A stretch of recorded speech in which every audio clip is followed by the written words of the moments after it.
Made it to a Friday. Hello, everyone, and welcome back to another edition of To The Point podcast. Hope you're all doing well at this aforementioned Friday. We are approaching a weekend full of sports, locked and loaded. Lots to discuss today. We got a Jack Eichel trade in the NHL. He's now a member of the Las Vegas Golden Knights. So we'll touch on that today. NHL action last night. Brady Tkachuk being named the 10th captain in the Ottawa Senators history. We got Jets Colts last evening, talk about some of the NFL games this weekend, preview the college football slate, and also get into some NBA as well. And also this, Odell Beckham Jr., which we'll get into. So a lot happening as we head into another big sports weekend. But I thought we'd start today by talking about, the topic that hasn't gone away in the last, 18 to 2 years, 18 in the last 24 months in life, and that is COVID. And I'm not talking today about whether you should get the vaccine, not get the vaccine. Quite frankly, I don't care. But something I do care about is transparency from athletes, from human beings. When you meet somebody, for me anyway, I'm drawn to authentic people, somebody that I think is telling me the straight dope, if you will, telling me their true self, their true being. And whether you're in sports, you're in business, people that you employ, people that you surround yourself with, I think good people surround themselves with good people. You see a drug addict, or you see some, a group of people that are, on the wrong track, so to speak. Well, that's normally how life works. There are some people that sneak through the cracks that you think are great people, and then you learn the hard way that you just aren't what you thought they were. And for a long time, Aaron Rodgers, the quarterback of the Green Bay Packers, was this, superhuman-like figure, because people always saw Tom Brady as the best quarterback ever. For good reason. He has 7 Super Bowls. But Tom Brady was never the fascinating quarterback to watch. He was the surgical man, throwing it to Edelman underneath, throwing the ball to Danny Woodhead, Danny Amendola, rarely doing anything that would excite you or make you want to tune into a New England Patriots or Tampa Bay Buccaneers game. Aaron Rodgers was a complete opposite. He would break out of the pocket. He would heave Hail Marys. He would just do unconventional things. And the arm talent that he has is second to none. I mean, you could argue Aaron Rodgers is the most talented quarterback in the history of football. That doesn't mean he's better than Tom Brady or Joe Montana or John Elway, you name it. But that doesn't mean he's not as talented, because he can do just about anything on the field. But Aaron always had this knack about him. People always had this opinion that, Aaron wasn't a great dude. If you remember a few years back, again, you'd have to pay me to watch the show, but I know his brother, I believe his name is Jordan, or I don't even know, was on The Bachelor. And, he had said that he hadn't talked to Aaron in years. Aaron wasn't in great communication with his parents. So Aaron's a very complex figure. He went to Cal. He clearly thinks he's a very smart dude. If you watch him in press conferences, he has a very high opinion of himself. And he held out all last season, where there was rumor, is he going to leave Green Bay?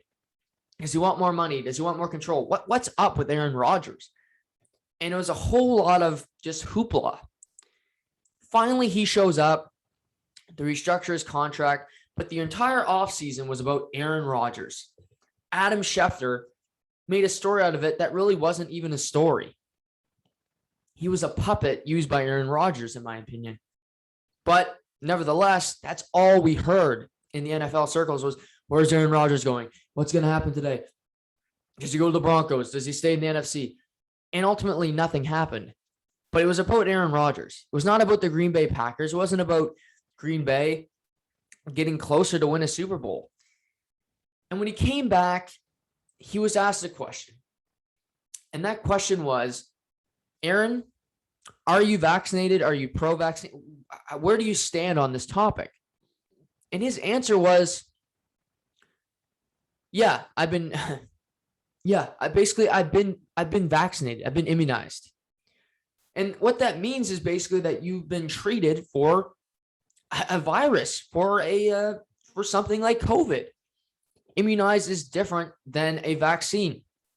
But nevertheless, people heard it. He said there are people in this locker room that are not vaccinated. I'm not going to judge them. It's a personal decision. However, he made no note that he was one of those people that were not vaccinated. He made us all believe that he was. Now, this is where the rubber meets the road for me. I don't care if you are vaccinated. I don't care if you aren't vaccinated. I don't want to hear about it. But as a pro athlete, you're going to be asked this question. Kyrie Irving, I think does a lot of stupid stuff. He thinks the world's flat. He probably listens to a lot of Tucker Carlson, who, if you don't know, is on Fox News. I'm not advocating you go watch Tucker Carlson because the guy's a fucking nutcase. But that's fine. He was open and upfront that he was not vaccinated. He did not want to. You know what? Good for you, man. At least you're upfront. Tyler Bertuzzi in the NHL is not vaccinated. He's not going to. Okay, I am. I may disagree with your ultimate conclusion, but at least I respect you being open and honest about it and not, towing the company line. So Aaron Rodgers, Wednesday, it's reported that he's tested positive for COVID-19. Well, you're thinking, well, okay, that's fine. He's vaccinated. It's Wednesday. If he can produce a test, 2 negative tests in 24 hours, he could potentially play against the Chiefs this coming Sunday, November 7th. However, we learn that no, he was not vaccinated. He did some kind of hologenic, I don't know, some kind of, I don't really get the whole, what he did. The whole thing sounds like yoga terms and, tantric, and it's not my realm, not my area of expertise, but he did something. I don't know what the hell he did, but he did something, I guess, to try to treat COVID or God knows what. But he tested positive. We all thought he was vaccinated, so we learned he isn't. And there are rules in the NFL. You're not vaccinated, you have to wear a mask to your post-game pressers. You have to wear masks on the sidelines. If you watched the game last night, Jets-Colts, Carson Wentz has to wear a mask on the sideline. He's not vaccinated. He's a angelic and Christian like Kirk Cousins. Good for you. Again, not religious either. That's your reason for not getting it. I think that's stupider than going against the science. But nevertheless, I said I wasn't going to talk about it. I'm not going to. But at least they were up front. They're following protocol. Aaron Rodgers has never worn a mask on the sideline. He goes and shakes opponents' hands after games. Now, I realize not everybody is afraid of COVID. I'm past the point of being afraid. I'll fly to fucking Turkey tomorrow.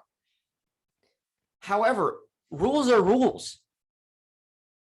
You have to have an ID to drive. That's just a rule. If you don't, you get pulled over. Guess what? You're in trouble, buddy. These are the rules. NFLPA signed off. You know, it used to be on the Players Association, the head of it, Aaron Rodgers. So now he's in protocol for 10 days. He's only eligible to come out of protocol a week from tomorrow, November 13th, meaning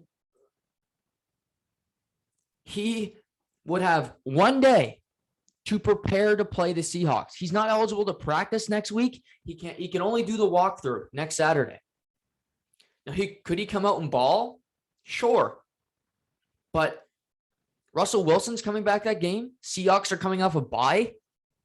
And the biggest thing here, and I'll get to the line, but you're missing a game against the Chiefs. Yes, it's a massive game for the Chiefs. They're 4-4. They need every win they can get. But what does Green Bay want more than anything? In the new NFL, there are 7 playoff teams in each conference. One team gets a bye. One. Now you could say, oh, you don't want the bye week. You lose. 15 of the last 16 Super Bowl champions have had a bye week. The Bucs were the exception to the rule last week. And last time I checked, Green Bay hasn't won a Super Bowl in a decade. So maybe a bye wouldn't hurt this team.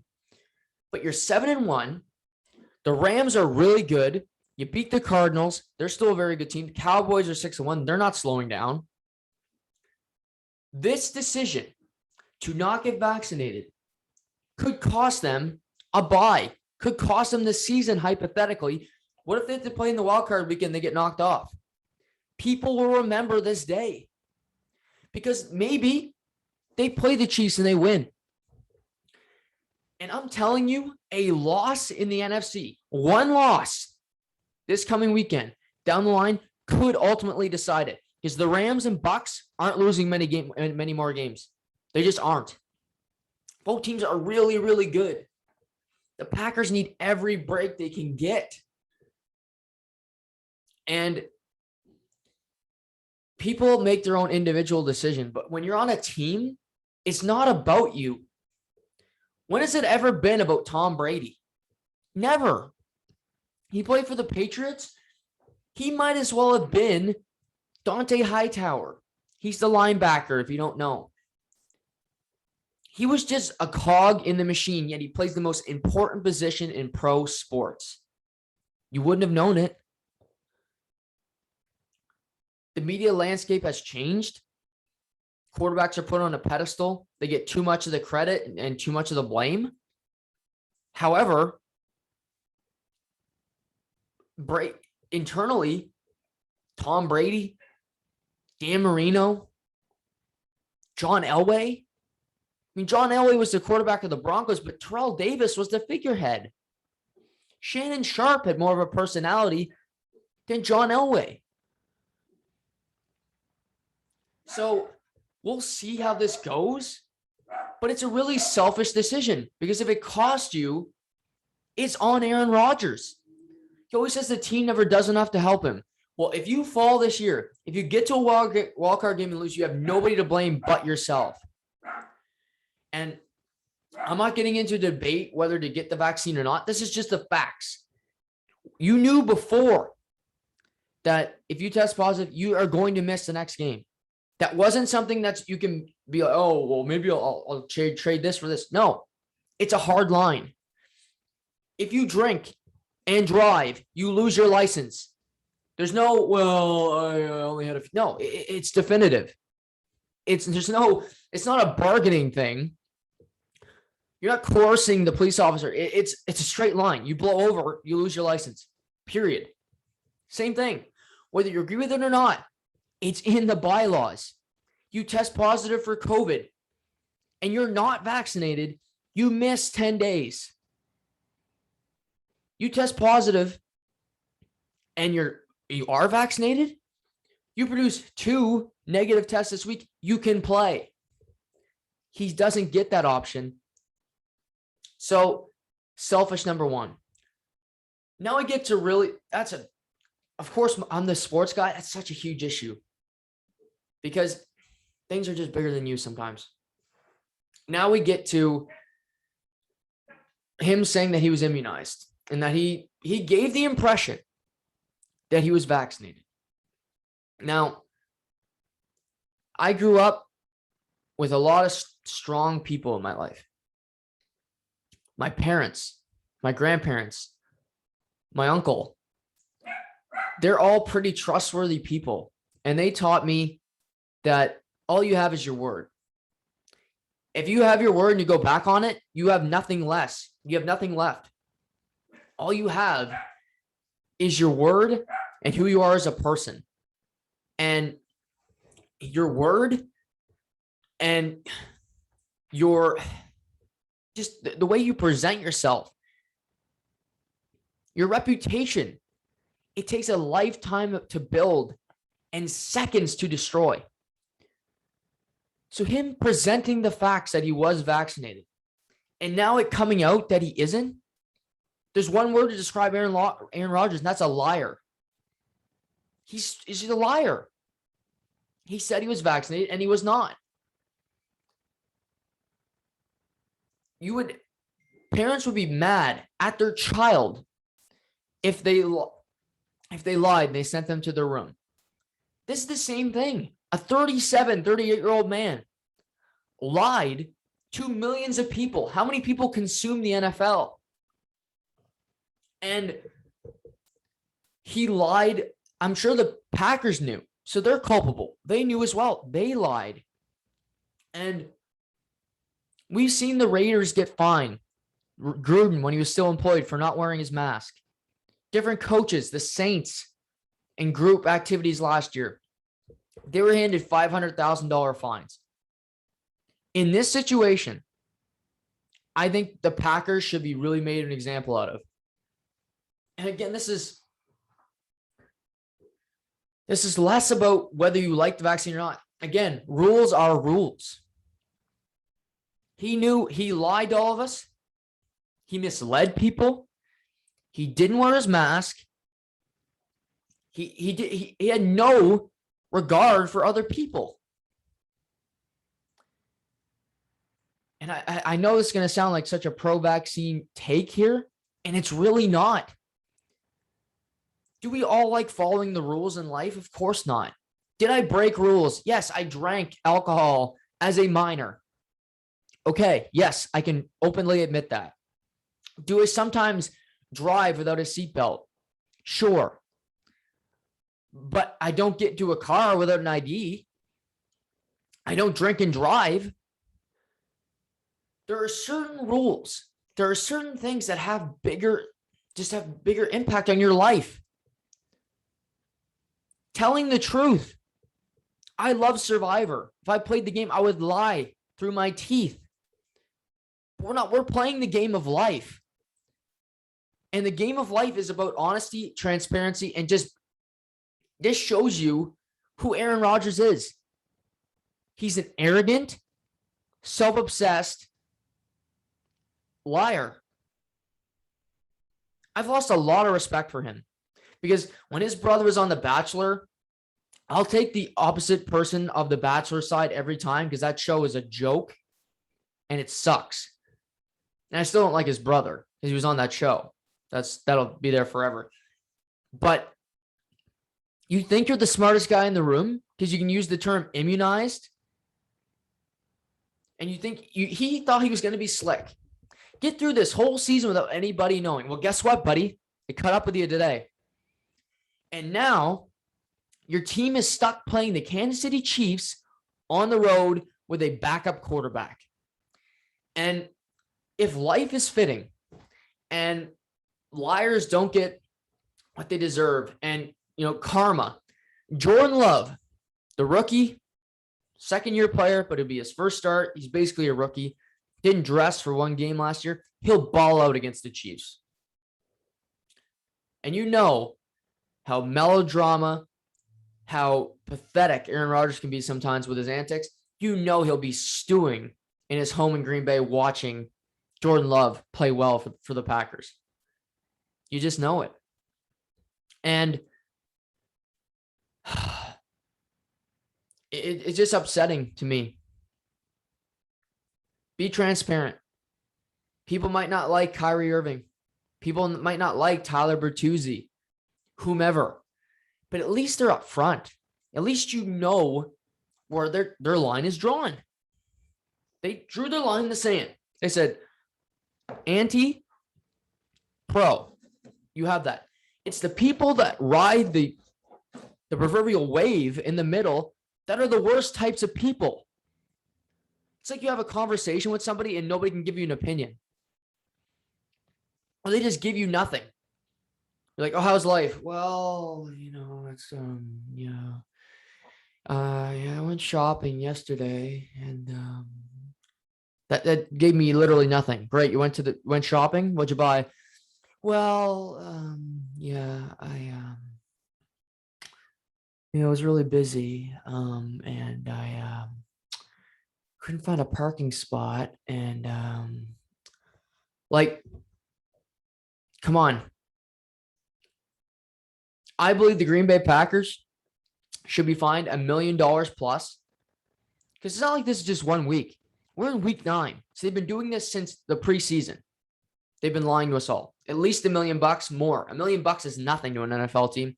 Let's make it $2 million. $2 million. And I think if they won't do this because they don't got the balls, the NFL. They should suspend Aaron Rodgers for 1 game plus this one. He's not eligible to play against Kansas City. It doesn't count as a suspension. He's not eligible. To me, he should be suspended for the game against Seattle. Because Carson Wentz, Kirk Cousins, maybe Tannehill, I think he might be anti-vaccine. They've been wearing their masks. They've been following protocols. You got to give them that. He just hasn't. He's been lying to all of us. And no, those 3 are quarterbacks. Not like it's a D lineman.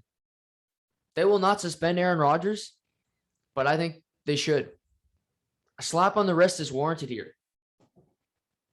Again, some rules are just bigger than others. Should I have drank as a minor? Probably not.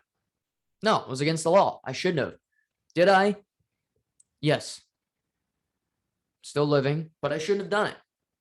Should I drive without a seatbelt? No. Because I could get in a wreck and die. That's just fact. However, I don't drink and drive because I could kill somebody or myself. This is the exact same thing. Life or death. Potentially. And some rules are more important than others. And I believe Aaron Rodgers just slapped the whole NFL world in the face. The quarterbacks that have been taking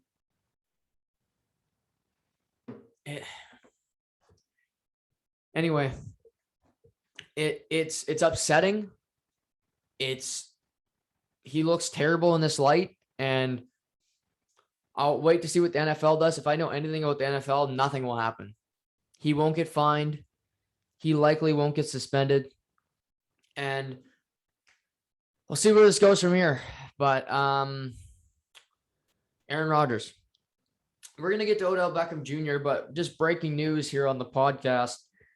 Tampa Bay Lightning defenseman Mikhail Sergachev has been suspended 2 games for his illegal check to the head of Toronto Maple Leafs winger Mitch Marner last night in the Maple Leafs 2-1 overtime victory over said Tampa Bay Lightning. I'm okay with the suspension.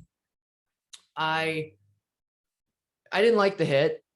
I'll be honest. I don't think it was that malicious. And this is, Marner's head didn't go back. I don't think Sergachev really put a whole lot of force in it, but it was to the head. So I understand where the league's coming from. You want to eliminate these hits out of the game. Also, it doesn't hurt that Toronto was playing. But I think that's a 1-game suspension to me. He didn't come across like Kadri did against Justin Falk and really take his head off a few years back. It's just really slow contact. Sergachev wasn't traveling at a very high rate of speed. So I'm okay with the suspension, but again, I don't think it was that malicious of a play. But nevertheless, he's suspended 2 games. The George Peros and the Cardinal player safety have said that this hit was very dangerous and they want it out of the game. We'll get back to Odell Beckham Jr., Jack Eichel in a second. I'll talk about this Toronto game last night. Toronto-Tampa. To nobody's surprise, I said this last week. Toronto would roll off 3-4 wins in a row. And they have. And now every Leaf fan's back on them. We're going to win the cup train. So that's good to see that. You should have listened to me a week ago. You wouldn't be worried. In all these games that they've won, Detroit, the G League, Golden Knights, or Tampa last night, I thought last night's game was their best one. And the reason I say that's because level of competition. Vegas dressed their AHL lineup other than their defense core, and Toronto took advantage. Bully for you. But last night they played Tampa, minus Kucherov, but they still have that great roster with Point and, Hedman and Sergachev, the best goaltender in the world, you name it. But what I liked from Toronto last night is something I still worry about, and that's their defensive play. The key to this team potentially, hopefully winning a round after 17 years or, even going on a cup run is defensive play. They got Matthews, they got Marner. Hopefully they show up this year in the playoffs, but, Bill Nylander, they have the pieces. I think their depth forwards need addressed, but more than just their defense, because it's going to be hard to upgrade it significantly. They have no money. They love to pay their players a lot. They're cash strapped. So rather than looking at their defense core and seeing the problems, which I think they have a lot of, I think Travis Dermott playing top 4 role long-term, that's a problem. Even Morgan Riley playing 25 minutes a night to me is an issue. I hate that for the team. I don't think that's a way to win games. He needs to play 21 to 22, and those top 2 pairs need to be spread out. It can't be one pair playing 25 minutes because they don't have a number 1 defenseman that can log those type of minutes. You could argue McDonough and Hedman can both do that for Tampa. You can argue it. It's just a fact. However, in saying all of that, for Toronto, it's about their forwards pitching in defensively. It's about back checking. It's about, getting on pucks. And players to watch for this, and this is just about a consistent basis. One, for me this season, I think a big reason why Austin Matthews is off to a slow start, I don't think he particularly played that great last night, is he's not as tenacious on the pucks as he was last year.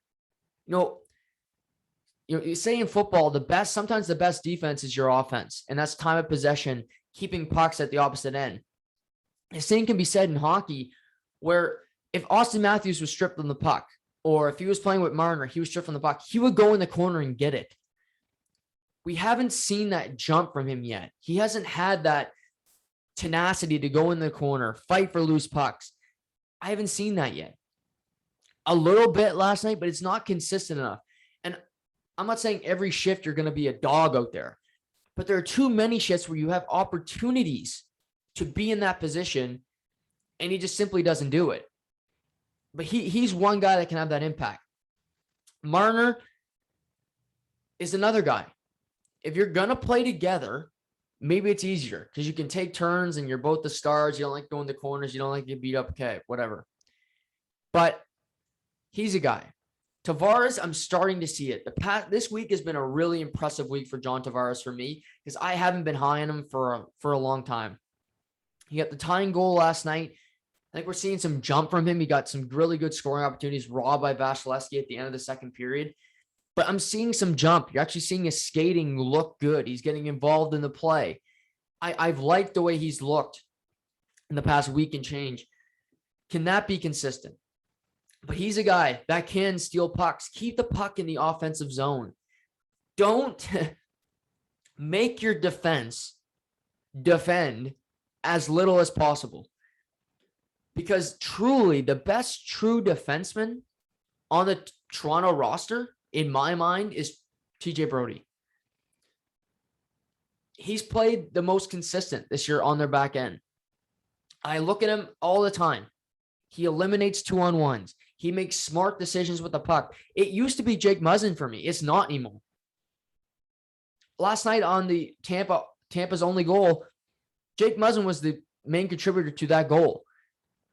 Has a chance to take a shot on Vasilevsky. He goes way too deep, loses the puck. They go back on an odd man rush. And as Jeff O'Neill pointed out in the intermission, the back checkers of Toronto were so bad that Corey Perry and the big rig, Pat Maroon, beat them down the ice. That's a problem. So I make them defend as little as possible. That would be my thought, because Morgan Riley is a good defenseman. He's not a great defenseman. He's not an elite defenseman. He's just good, in my opinion. He's not anything more. I would take many before I would take Morgan Riley, but you're with him. You love him. Okay, great. He's not a defensive defenseman. He's not an offensive defenseman. So he's a hybrid, even though he's terrible defensively. So just let him rover. Let him be just around. Don't make him play man-to-man. That's not going to go well. But make your offense, make your forwards be part of the solution. So that's the key for me. The other thing over these last couple weeks, and this is not definitive yet, but I will, I think it's starting to become more and more clear. As the games go on, as we see more impressive outings, Jack Campbell is establishing himself as the number one goaltender. And that could be a game breaker, a game changer for the Toronto Maple Leafs. I have no belief in the tandem. I don't believe a tandem can win a Stanley Cup. You could argue Murray and Fleury did it. I wouldn't argue that because I think it was so definitive. The only reason it was a tandem is because Murray was hurt. If Matt Murray was healthy, he would have been playing. Marc-Andre Fleury would be on the bench. Braden Holtby ran the gauntlet. Andre Vasilevsky ran the gauntlet. Bishop and Khudobin got to a final. They didn't win. Varlamov and Sorokin got to 2 straight conference finals. They did not win. Having a definitive number one where there's no question marks.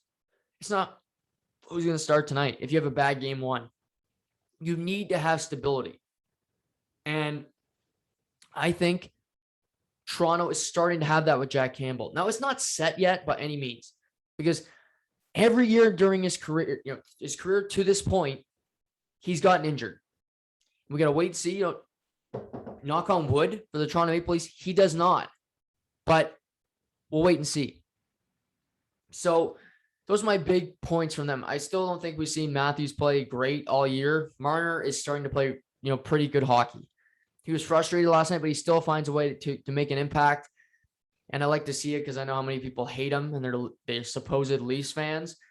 So, you'll start to cheer for Marner again and just be a bunch of hypocrites. But you don't really hate the guy. You don't hate, he's on your team, but good for you. If that makes you feel better, good for you. The opposite side, Tampa Bay. They lose last night. They tied the game late. Victor Hedman had an awful game. Two penalty in overtime, cost the tying goal where he just had to clear the puck. He threw this little foot, tried to flip the puck in the air, little baby effort, couldn't get out of the zone. I don't worry about him. He's the best defenseman in the NHL, period. I look at this team and I worry about, I think it'll be good during the postseason because Maroon and Perry, they're not fast. Obviously, they're quite slow. But I look at their depth, and Barry Boulay is an undrafted guy. I need to see more from him. Can he play? Is Perry going to work out? We'll see. Their defense core, you got McDonough, whom I love. I think McDonough was better than had been last year in the playoffs. Ruda played really well last night. He only gets better. I think, I wasn't a huge fan. I think he plays, obviously playing with Hedman helps, but he played well last night. So I'm not too worried. Jack Campbell made some big saves to keep him in the game. So did Vasilevsky. And in that second period, Tampa went 20 whole minutes with just 2 shots. So credit to the Toronto Maple Leafs. I also say Sheldon Keefe. I don't trust him completely yet because he loves Marner and Matthews together. Okay, that's fine. Didn't change it in the playoffs. I didn't love that. I felt he should have. Just because you have your 2 best players together and they love playing with each other, that doesn't mean you can't change the lines. Are they running the team? Are they the coach? Just let us know. Kind of like Aaron Rodgers. But last night, first period, Tampa ices the puck. 4th line was on the ice for a decent period of time. It wasn't like they're on the ice for 5 seconds. He doesn't change the line. That's just a mistake. Because guess what? Yeah, Muzzin got burned on the play. It was 2-on-1. But who got the minus on that play? That 4th line. You don't keep your 4th line who, especially if it's Simmons, Richie, and Spezza playing on the same line. Who on that line skates well? Number one, nobody, especially Richie. My God. And you have an $11.5 million player. You got a $10.9 million guy in Marner. Put them on the ice. Okay, great. You think your fourth line's played well lately? Bully for you. That's not the time to keep it on the ice. It's a scoreless game. And yes, you might say, well, it's results oriented. You're talking about this. I thought at the time, it's stupid. He makes decisions that really make me shake my head. Sometimes when there's obvious penalties and he freaks out, that makes me laugh too, because I think he's out to lunch. But kudos to the Leafs. Last night was a good win for them. They beat a quality opponent. They have another quality opponent on Saturday in Boston, where, a cool night last night in the NHL, where you see Patrice Bergeron score 4 goals, his first 4 of the season against the Detroit Red Wings. 3 of them came on the power play. And then also at the Bell Center, Brock Nelson scores 4 goals. And that's the first time since 2005 that 2 guys have scored 4 goals on the same night. In 2005, it was Daniel Alfredsson and Martin Havlat. So pretty cool stat there. And Boston hasn't played Toronto in a long time. These are rivals. Obviously, they got lots of playoff history. Boston's off to a decent start. Toronto's starting to find their way. So we'll see what kind of effort Boston has coming into Toronto. And Toronto just playing consistent against Boston would be good, because they just seem to have this defeatist attitude when they play them. Boston scores the first goal. It's kind of like curtains. So I want to see what Toronto's got on Saturday. Also, it's ugly in Montreal last night. They lose another game that wasn't even close, 6-2. They look just completely out of sorts. Like I said, Brock Nelson scores 4. Jake Allen gets pulled from the game. So they're in a bad spot. Florida Panthers. This game was interesting because you got two okay teams. I mean, you look, Washington is played 10 games. They're only have 1 regulation loss. They've lost 4 times in overtime or shootouts so far this year. Florida, on the other hand, is 9-0-1. They are just playing lights out hockey. They were up 4-1, but they still rallied to win the game after being off since Thursday. Sasha Barkov gets 2 goals. Couple things from this game. Alex Ovechkin. This guy, he's the greatest goal scorer of all time, in my opinion. But he's 36 years old. And I've heard, he'll wear down. I know he's lazy and this and that. Alex Ovechkin, so far this season, and he probably won't finish third in points, he's got 18 points in 10 games. He's second in the league in points, tied with Connor McDavid. Just to put that in perspective, he is tied with the best player, unanimously voted, Connor McDavid, in points after 10 games. Already has 10 goals. 1 goal away from tying Brett Hull, 741 for, I believe, 6th all time. The guy's a specimen. He plays every night. He'll have an injury that would put a guy out a month. He just finds a way to play. And last night, what sparked their comeback? An Ovechkin goal. Then he gets an assist on the next goal. He just plays hard. You got to appreciate him every night. McMichael scored his first of the year. Guess who got the primary assist? Alex Ovechkin. For Florida, Barkov and Huberdeau are elite players. Bobrovsky hasn't lost a start this season. Great start for him. The biggest thing for me for Florida is their back end. And I love Weegar. I think Weegar's legit. He's quietly becoming a top 50 player.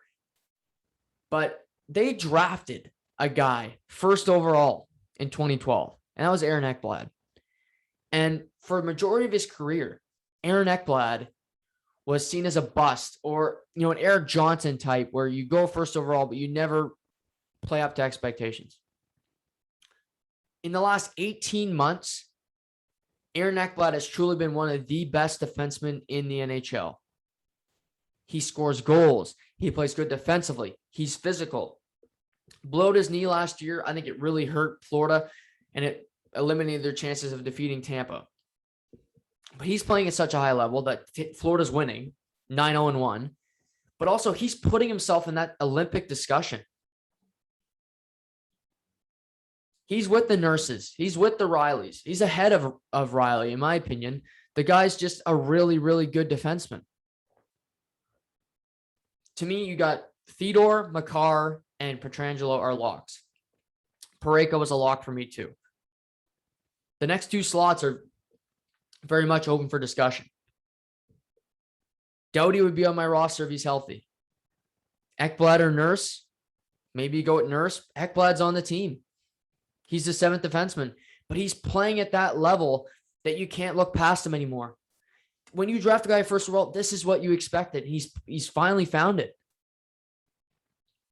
And Andrew Burnett's the coach, and I'm sure they're going to go through their growing pains, of course. Like every team, they'll go through their skids. But this team is an elite team. And what do you have tomorrow? And who would have thought this would be a marquee game of the season this early on, or even at any point? Hurricanes at Panthers. Hurricanes 9-0. The last undefeated team. The Panthers 9-1. They do not have a regulation loss. Something has to break tomorrow night, but two of the best teams in the NHL will go toe-to-toe. I believe the two best teams in the NHL so far will go head-to-head tomorrow night. I have them slightly ahead of Edmonton. I just think both teams are elite. But something has to break tomorrow, and I'm very much looking forward to seeing the matchup of these two teams. You know, Frederik Andersen, 8-0, hasn't lost a start yet. Bobrovsky has not lost a start yet, also 8-0.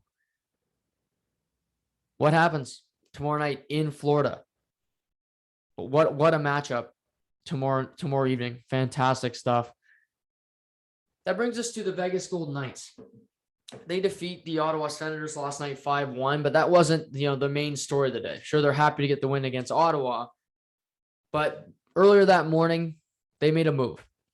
The Vegas Golden Knights finally, after rumors for months and months, acquired star centerman Jack Eichel from the Buffalo Sabres for right winger Alex Tuch, first-round pick Peyton Krebs, who's played 10 games so far for Vegas this year, a 2022 first-round pick, and a 2023 third.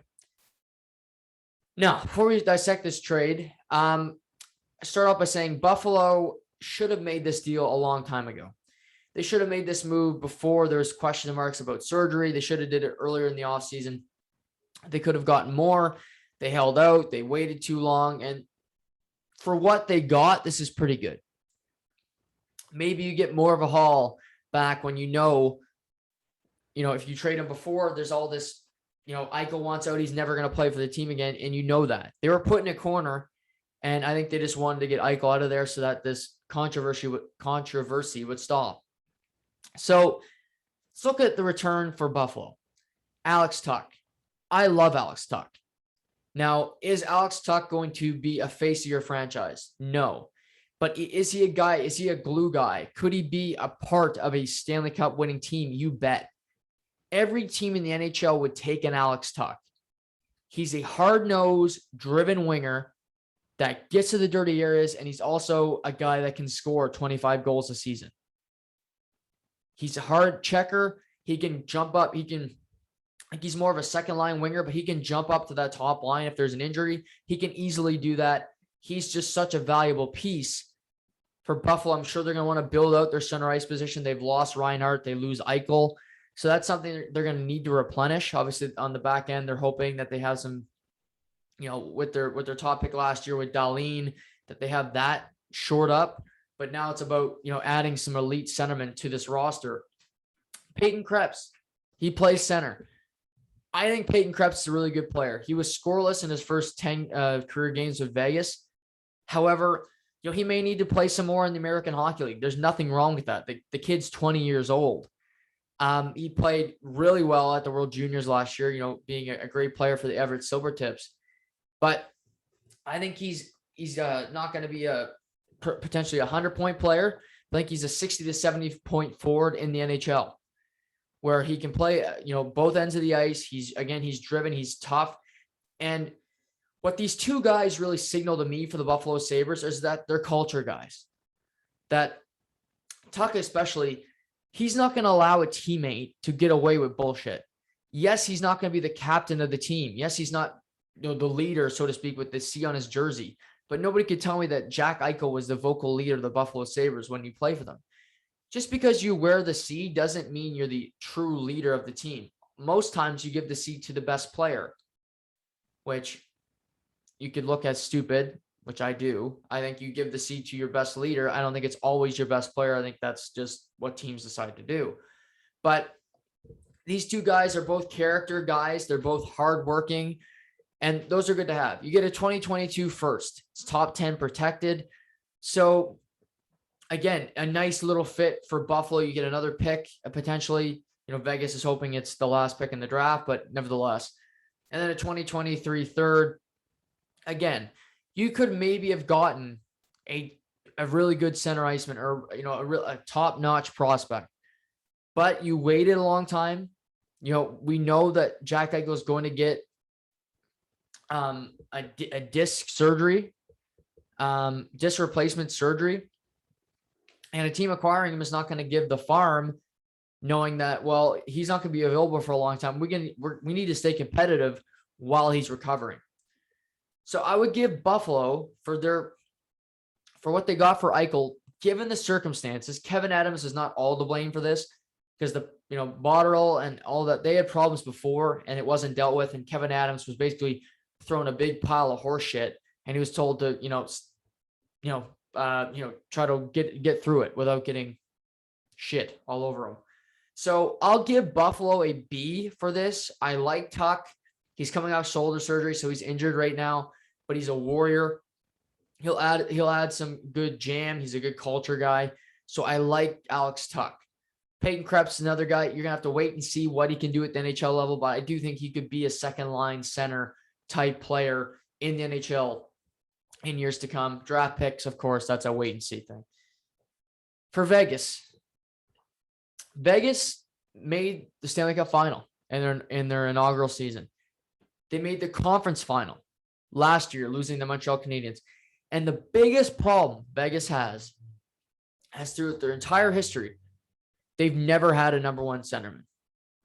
Chandler Stevenson is a really good player, but he's a good number two. Jonathan Marchessault, Bill Carlson. These guys are good players, but they're not a number one centerman. A number one centerman scores goals when you're dry. Carlson and Stevenson could not score last year. Patrick Stone couldn't find the back of the net. They didn't have that engine. They didn't have a number one center a superstar to push them over the edge. You have Theodore and Pietrangelo on the back end, who are both superstars. But now you have one in Jack Eichel.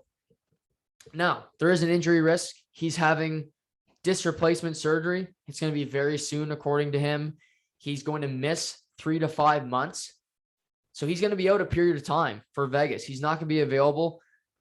Best case scenario, he's available for the playoffs, likely not playing a game in the regular season. This could be a big deal, or we've seen what Nikita Kucherov did after having his surgery. He jumped right into it. So if Vegas can put themselves in a playoff position and your deadline acquisition, so to speak, is Jack Eichel, you're not going to get a better deadline acquisition than Jack Eichel, former second overall pick, a guy who every year that he was healthy in Buffalo from his rookie season until the season just before last, he improved on his goals and his points year over year, meaning he got better every single year. So the biggest risk obviously is health. Does this replacement surgery help him? Buffalo wanted him to get a fusion. He said no. He wants to get this surgery. Vegas is completely on board. So you're bought into Jack Eichel, and for me, for Pete DeBoer, your biggest challenge is when he comes back, how do you coach him? He went through a lot in Buffalo. I feel like he was coddled a lot, and yet he still found a way to squawk and to complain. There needs to be a line drawn where you say, okay, yes, you're an elite player. Yes, you have an elite talent. You are our best player. Maybe Pietrangelo and Theodore, but you're our best forward. You're not going to get away with everything. There are times you look at Jack Eichel where his back checking is very limited. He doesn't have the biggest heart sometimes, but his offensive ability is always there. And maybe it's a reborn for him where he can just say, I'm in Vegas. I'm playing with Mark Stone, one of the best two-way forwards in the NHL. Max Pacioretty has one of the best wrist shots in the NHL off the half wall. I'm playing with Alex Pietrangelo, a Stanley Cup champion. Shea Theodore, an absolute stud. We got a loaded team here. I want to be the piece that makes it all fit. I want to be the piece that's not just a deadline acquisition to be a rental or be a guy that was just there. I want to be the piece that people say, you stirred the drink. You were the whiskey in that whiskey ginger ale. You had that pop. And if he's healthy, he can do it. Because like I said, Jack Eichel is a number one center in the NHL. It's not, well, is he? He's a guy that can get 100 points year over year when he's healthy. And the risk is health. And it's tough because it's 3 to 5 months down the line. So we won't know what kind of impact he'll have for a long time. For Vegas, this regular season is about getting to the playoffs, in my opinion. They are not in a tough division. That is 100% true. We also look right now. They play 10 games. They have 10 points. That's not good. They're 5-5. But Anaheim and San Jose are above them. I don't think Anaheim or San Jose are better than Vegas, even without Jack Eichel losing Tuck, you name it. Seattle is right behind them. I think Seattle's a good team. Vancouver is struggling. I think Vancouver could make life difficult on Vegas and then on the teams below them. Edmonton looks like an elite team. Calgary has lost 2 straight, both in overtime. But can Vegas compete with Calgary? Can they compete with Vancouver? What's Seattle throughout the entirety of the season without Eichel, without Tuck? It remains to be seen. But for Vegas, I don't think you're winning a cup without a number one centerman. You're not winning without a great goalie. You're not winning without a number one center either. You look, Braden Point was that guy. He was their number one center last year for Florida, last 2 years. And the huge reason why they won. He had 13 goals in the playoffs last season. He's got the most goals over the last 2 postseasons. So you need that guy that's just pivotal in the playoffs to win. And Jack Eichel, you look out there, number one centermen aren't always available. And when you have a chance to strike, when you don't have one on your roster, I think you do it. So I applaud Kelly McCrimmon for going out there, taking initiative and acquiring, a guy of Jack Eichel's caliber. Today was announced that the Ottawa Senators named Brady Tkachuk their 10th captain in franchise history. And, Ottawa's struggling lately. They lose last night 5-1 at home. They lost to Minnesota on Tuesday in overtime 5-4. Lost to Chicago 5-1 at home on Monday. So they are going through a tough stretch. They ended last year in such a positive where they're a tough out every night, giving teams in the Canadian division fits.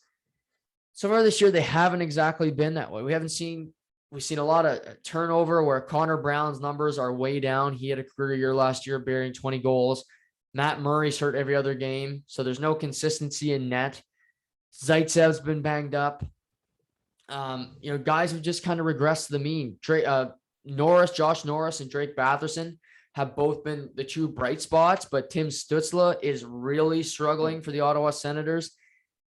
But they know what their core is. They know who they have. And Brady Tkachuk held out during training camp because he wanted a new contract. He got one. They signed him an 8-year deal. I think this makes all the sense in the world because Brady Tkachuk is just the captain. He's the leader on and off the ice.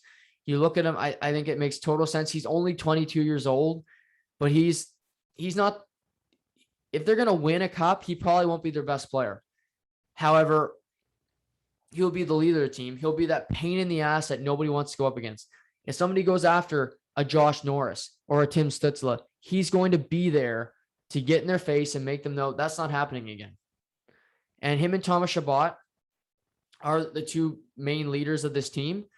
But I think Brady was the true leader, the main focus. And I like the way that he's handled things here. And, I said this when he got signed, he would be the future captain. If Matthew resigns in Calgary long-term, I believe he'll be the captain there. You see two Kachucks captaining two Canadian franchises, which would be pretty incredible with both of them being American-born. But for Brady Tkachuk, you got a couple points early. To me, what you got to do now is just spark the team. Tim Stützle has no goals through 10 games. He's got 5 assists. You're in your sophomore year. It looks like a sophomore slump for Stützle. Looking around again, Josh Norris has 8 points in 10 games. You can't ask for much more from him. He's looked really good. Formanton, a little quiet, who they've been given some runway. Tyler Ennis, again, he's a decent start, but Connor Brown is 1 goal. You need more. You need constant contribution. Drake Ratherson's over a point per game. But their biggest problem is the back end and their goaltending. And again, forwards can help that. Gustafsson played last night. He allowed 4 goals. Matt Murray's never available because he's always hurt. But look at what can you do to help the back end? Artem Zub has been such a good find, but Mete is struggling. I mean, they're playing Del Zotto, who's not exactly a lockdown defender. Chabot's played decent. He needs to do more. But Josh Brown, these guys, they're fringe defensemen, are not playing at a high level, and that's hurting them. But I think this was an easy decision for the Ottawa Senators. I think it was the only decision. They got the contract done. They let him play for a couple weeks, and now they name him captain today. And it's before a home game tomorrow where Tampa Bay is in town. So you get the defending Stanley Cup champs. You show them out on the ice with the C. I love it for Ottawa. They're still a work in progress. They still have prospects that they're bringing along. I've mentioned it before that I really like Eric Brandstrom. He was acquired in the Mark Stone trade, and I think he's really good. I think they just need to play him more at the NHL level. They never given him a consistent run, and yes, he has his problems. I think people would point to Alexander Romanov in Montreal and say, they have a similar arc. Well, give the guy a run, give him some consistent playing time. And I think some good things will happen, but we'll see. Ottawa's still working through things at this current juncture. They are sitting, second to last in the Atlantic Division, a point ahead of Montreal with 2 games in hand. Montreal is 3-9-0, just a terrible start for them. Like I mentioned, Detroit's above Ottawa. You got Boston, Buffalo, Tampa, Toronto's in second place. Tampa behind by a game, and then you got Buffalo, who's regressed to the mean. They lose again last night to the Seattle Kraken. They've lost, I think, 2 or 3 in a row. But Jordan Eberle with a natural hat trick last night for the Golden Knights. He's got 5 goals in his last 3 games. He's on a tear. Pittsburgh wins another game without just players. Chris Letang gets the OT winner. Jeff Carter gets the assist on the goal. He's played fantastic. St. Louis gets another win in San Jose behind Joel Hofer, former goaltender for Team Canada at the World Junior Championships. He gets to start last night in Ville Husso's absence. They get the win. So looking at tonight's NHL board, you got Chicago in Winnipeg. Marc-Andre Fleury will play Eric Comrie, Comrie gets a second straight start. You got Rangers at the Oilers. Kevin Lowe will get his number retired tonight, so pretty cool for him. The Oilers are 8-1 on the season, playing great hockey against the Rangers, who are 6-2-2. Rangers haven't played since Tuesday, where they lost to Canucks in overtime, but both these teams are elite. I'm looking forward to that game. Preds Canucks in Vancouver. You got Coyotes Ducks, probably not the number 1 game on my list, but Coyotes still looking for their first win on the season. And you got Devils Kings. And oddly enough, this game does actually intrigue me because I like watching the Devils, as you guys know, if you listened to me before. But before we wrap today and get to the weekend, you got this weekend, you got college football. Obviously, I ranted about the rankings the other day. But tonight you got Virginia Tech, Boston College. Might check that game out. But some of the big games this weekend, Georgia playing Mizzou. That should be easy pickings for Georgia. Wake Forest against North Carolina. Wake Forest is ranked 10th in the AP poll. Can North Carolina, who's had a really disappointing season, pull off an upset with Sam Howell at quarterback, still looking to improve? Ohio State, Nebraska, Ole Miss playing Liberty, two of the quarterbacks that will be looked at to go high in the draft, and Malik Willis at Liberty and Matt Corral at Ole Miss will do battle. Then later in the day, you got Notre Dame's playing Navy, Michigan State playing Purdue. We've seen Purdue pull off the upset already this year against Iowa State. We'll see what they can do this weekend. Auburn against Texas A&M, 12th and 13th in the AP poll. So that should be a good one. Kentucky, Tennessee, LSU, Alabama is always good, even though LSU is really having a tough year. Oregon, Washington. So you got some good games this week in the college football schedule. NFL-wise, Sunday night's game, Rams, Titans, still interesting to me. Vikings, Ravens. Vikings coming off a tough Sunday night loss where Kirk Cousins looked inept. Ravens are coming off a bye where last game they lost to was the Bengals. So can they get the run game going? Lamar, how does he play? Patriots, Panthers, both teams 4-4. I think the Patriots only continue to get better. I expect them to get another win this weekend. Broncos, Cowboys. It looks like Dak Prescott will return for the Dallas Cowboys, so he will be the starting quarterback this week after missing last Sunday. Packers, Chiefs. Like I said, Jordan Love will get his first start. Cardinals, 49ers. I'm smelling upset with the 49ers in that game for some reason. So great sports. Also, there's a free agent available. Today, the Cleveland Browns released Odell Beckham Jr. from his contract. They waived him, and he's catches per season have dropped almost 50% since he left New York, went to Cleveland. Yards per game have dropped by 40 yards, and him and Baker Mayfield just don't seem to have a good connection. I've said this from week one that I thought Baker will play better without Odell on the team, and we'll see what happens. They got Cincinnati this weekend. Last year without Odell, he went in his last 6 games, 20 touchdowns, 3 interceptions when Odell was not a potential target. This is not all on Odell. I do think Baker is a competent quarterback. He's not an elite one by any means, but at the same time, I want to see what he can do with Rashard Hickens, with Austin Hooper, with Jarvis Landry, if Jarvis Landry can catch this week. You got your elite running back duo with Kareem Hunt and Nick Chubb. And Cincinnati's coming off a tough loss. That's a game really to watch, a 2:00 game this week, a division game. The Browns games, I've watched nearly every Browns game this year. So I find them a really intriguing team. Kevin Stefanski on offense, he's a riverboat gambler, not afraid to go for it on 4th down. And, they make a lot of decisions that will make you shake your head, but this is not one of them. Odell Beckham Jr. is a nuisance. His father released a video of Baker overthrowing and underthrowing Odell. It was nearly 9 minutes long. And, Odell is better off. He can go to a new team. It's his 3rd spot and prove that he's still an elite receiver, even though I don't think he's what he used to be at 29. And I think the top 3 potential landing spots for Odell will be Green Bay, because Green Bay could use another receiver. They got Devontae Adams, but Aaron Rodgers is not having true number 2. Allen Lazard, he likes Randall Cobb, but Randall Cobb is, more of a short and intermediate routes where Odell Beckham Jr. could take the top off the defense. I think Vegas is another one for me, where they just lost Henry Ruggs, who killed that poor woman and her dog when he was driving 150 miles per hour. And, he was released. He's going to be going to jail for a long time. He plays similar. They both play fast. They can run the same routes. Derek Carr's playing at a great level, and I think the Raiders could really use him. Potentially get Odell or Deshaun Jackson, who was waived from the Los Angeles Rams. He plays a similar role to Henry Ruggs as well. Also, New Orleans, they could use the weapons. They announced this week Michael Thomas is out for the season. They have Alvin Kamara. They have Traquan Smith. He's not exactly Marquez Callaway. I think they're not using enough. Deontay Harris, who's the special teams guy, is starting to emerge as a receiver. But Odell would get a lot of targets. It's just, would he want to play with Trevor Siemian or Taysom Hill? I'm not sure that he'd be bought into that. So there's that decision. And then a team for me, you'll hear about the Bucs potentially, but they have too many receivers as is. I don't think that makes a whole lot of sense. Potentially New England, but again, a rookie quarterback with Odell. If I'm Bill Belichick, I'm not doing that.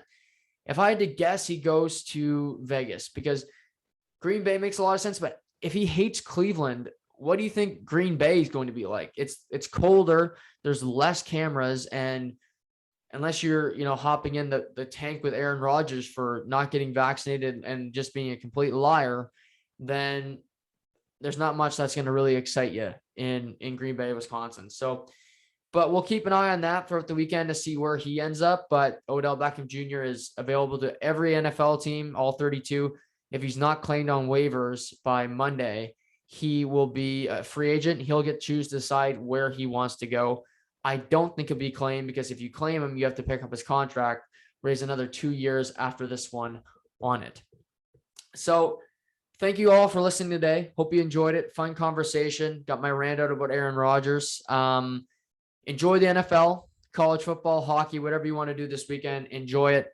Daylight savings. Enjoy that extra hour of sleep as well. So until next time, stay healthy, take care, and we'll talk soon.